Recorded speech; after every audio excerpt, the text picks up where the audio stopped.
تمام مصیبتوں سے بچنے کے لیے نبی علیہ الصلاۃ والسلام نے یہ دعا ہمیں بتائی، اور اس دعا سے پڑھنے سے اللہ تبارک و تعالی تمام مصیبتوں سے ہمیں محفوظ رکھے گا۔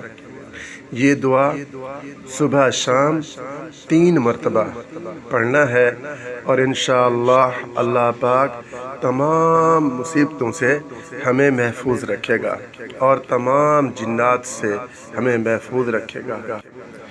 یہ دعا ہے: بسم اللہ الذی لا یضر مع اسمہ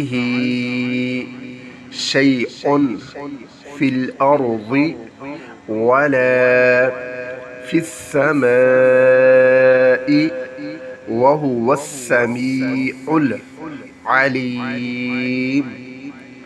یہ دعا پڑھیں گے انشاءاللہ اللہ پاک آپ کو جنات سے، مصیبتوں سے، جادو سے محفوظ رکھے گا انشاءاللہ۔ اس دعا کا ترجمہ ہے: اللہ تعالیٰ کے نام کے ساتھ میں نے صبح کی، شام کی، جس کے نام کی برکت سے کوئی چیز نقصان نہیں پہنچا سکتی زمین میں اور نہ آسمان میں، اور وہی اللہ خوب سننے والا، بڑا جاننے والا ہے۔